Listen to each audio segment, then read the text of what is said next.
Harold radioed me from, I think, Route 1, said, I can come get you and help you if you need it. And I told him my situation, and he headed out to get us. And I don't know the distance, Harold, from where we were to Route 1. Was it very far in your mind, or was it fairly close?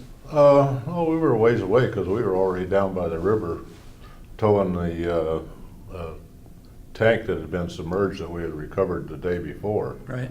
And we were bringing it back, so we had to stop and unhook, reload the tow bars.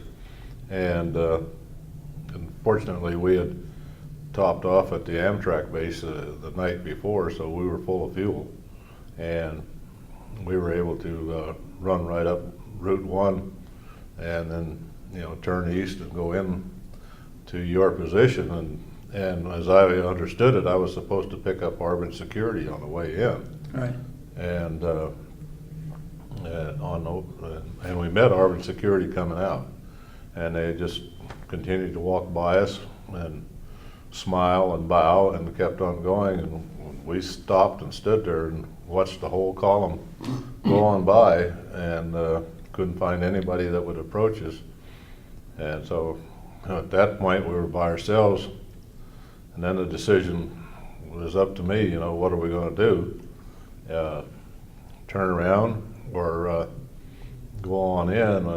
We decided that we would go on in because we were both moving toward each other. Mm-hmm. And we'd link up, and then hopefully once we linked up, we'd be able to put a tow bar on the tank that you were having trouble, and we'd still be out of there before dark. And we crossed that last rice paddy and pulled up on top of that rise where the action happened, where I detonated the mine, and paused for a moment to see if we could locate you. You were still out of sight. We felt you were maybe a click away, but we started to move, and immediately upon initial acceleration of the retriever, while a mine detonated on the between the two right rear road wheels, took both sets off, and then we were stopped there.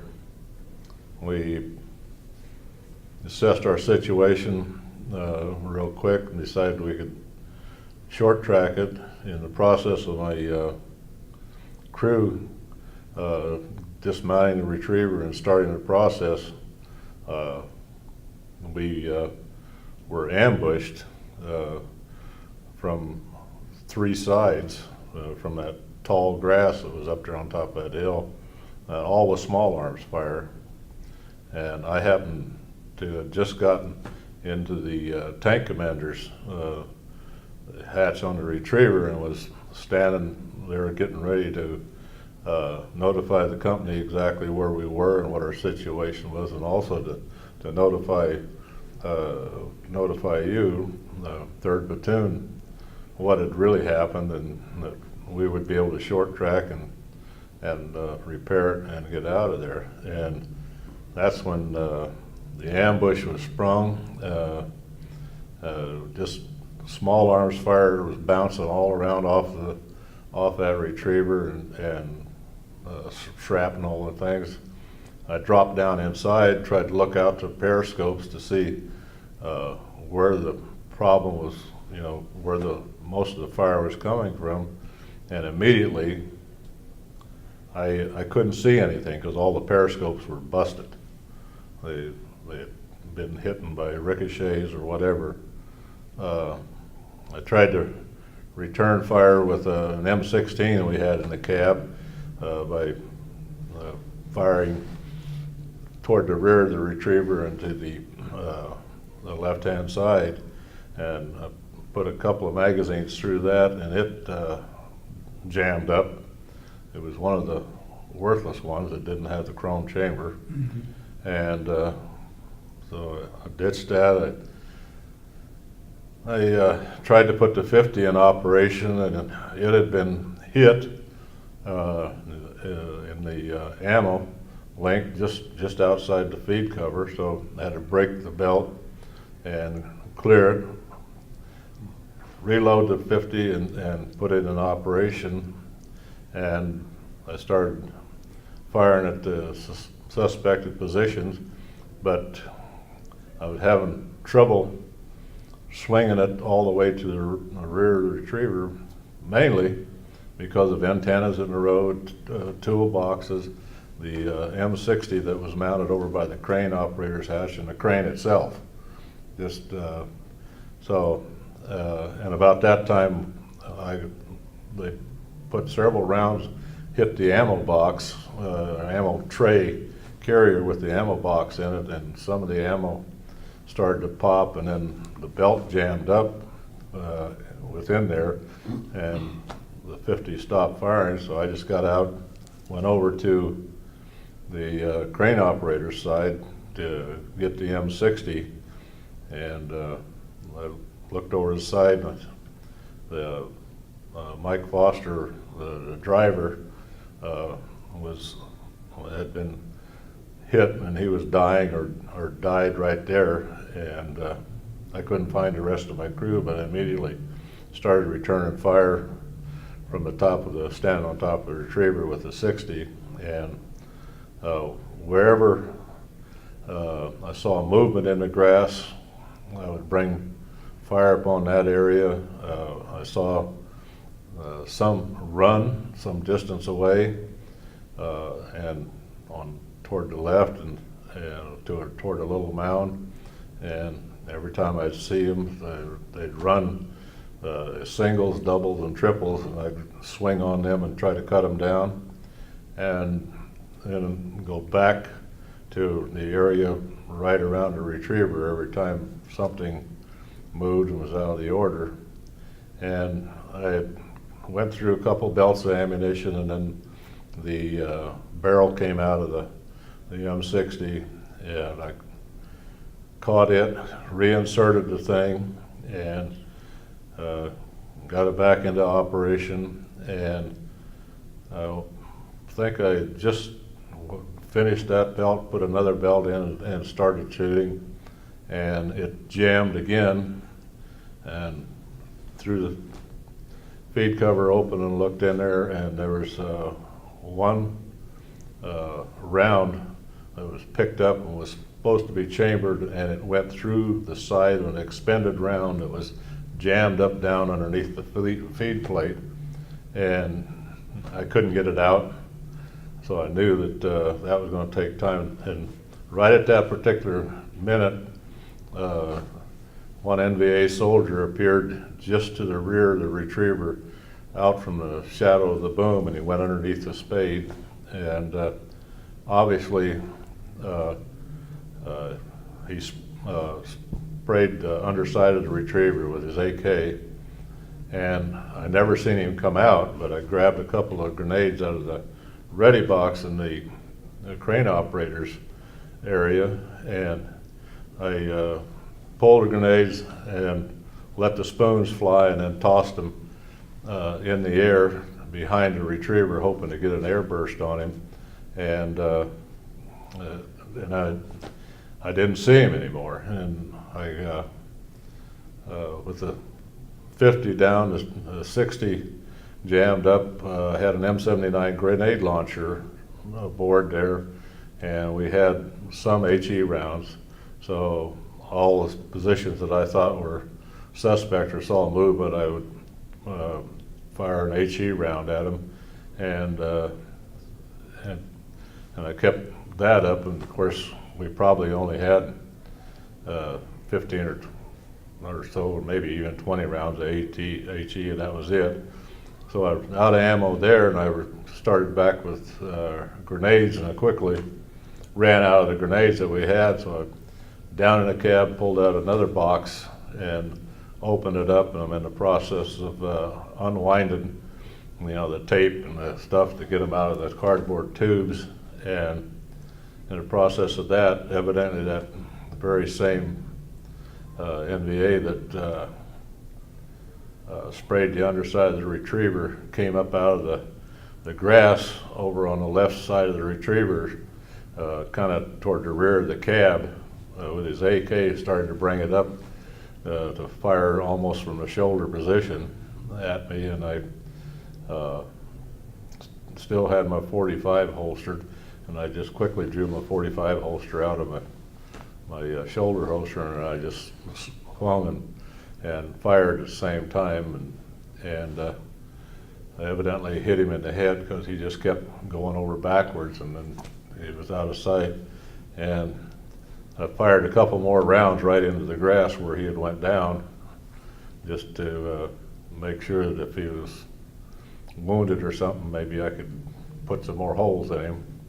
And then I stopped and I studied the area, and it just suddenly I was not receiving any more fire, and I didn't see anything except the natural movement of the grass. So then I moved around the top of the retriever to see where the rest of my crew was, and I couldn't find him. It was just Mike Fauster was dead there on the right side of the track back by the crane operator's area.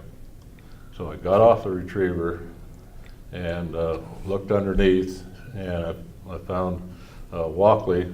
He was laying crossways between the two tracks, head to toe, on his side, and I could tell that he had absorbed all the rounds out of that AK, and of course some of them had gone through him and into Craig Ammon and to PFC Doris. They were both seriously wounded, and I hollered if everybody was alive. Craig says, "We're under here, we're badly hit, Satch is dead." And I said, "All right." I said, "Can you crawl to the front?" He said, "No, we need help. We're just too painful." And I said, "All right, I'll back the retriever off of you." So I attempted to get back, I was going to back the retriever off of him, but first of all I had to move Mike Foster's body off the tracks. In the process of doing that, I couldn't get a hold of him. And I looked at my hands, they were just totally swelled up. So I took my K-bar and just cut all that swelling to get all the fluid drained out of there so I could close my hand, and then I was able to get a hold of him and pick him up and move him about 3 feet over to the side of the retriever. I climbed back up on top of the retriever, and at the time I just topped the top of the retriever, I saw a tank coming off to my left front, coming up the hill. And at that I ran over and jumped in and got the comm helmet on, and the guy was the TC that radioed me, said, "Bravo 9, I have you in sight. Where do you want me?" And then I noticed it was a flame tank coming. And I says, as you're on your way up here, I says, that mound that'll be to your right as you come up here, I said, light it up. And he pulled up within range of that and traversed on it. While he was traversing, he was coming up, and he probably put out about a 10-12 second burst, and it went out, and then he hit the igniters and it lit up, and did a beautiful job. And I knew about that time that we were going to have a pretty quiet night up there, because Charlie doesn't like doesn't like napalm. No. And then I started backing the retriever up and trying to keep the track on the left side, and so I could drag the track back, but I backed it up so we could pull them out from the front. As soon as I had them in front of the cab, I locked everything down and was calling for a medevac, and chopper later showed up. I also called the company at one point and asked for illumination, and I said I'd get that going, and we did get some loom, and later on we had loom all night, I think, off and on. But the chopper, before the chopper came in sight, another gun tank came up and pulled right up in front of the retriever, and that was Corporal Vargo at that time. And then the chopper showed up, and he asked if I had we had a secure LZ, and I told him no. I said it's not secure, but I said it's as good as it's going to get, you know. And he said, well, I can't land unless I've got a secure LZ. And I told him, I said, well, you land it or I will, you know. And then he come back and he said he wanted smoke. So I said, just a moment. And I jumped off the cab and went out and tossed a smoke grenade. And he brought that chopper in, and then the other tank crew that was there and myself, we got our two wounded aboard. And I asked at the same time, I said, well, maybe how about my two KIAs? And they said, they'll have to wait. We've got to get out of here. And they lifted off. And so we spent the night on that hill. Later, Lieutenant Rich and the rest of his tanks got up there, but it took a little bit of time before they were able to finally get up there. And we just spent a quiet night huddled up there and on guard, watching for any kind of movement we had. So, but it turned out to be a long night.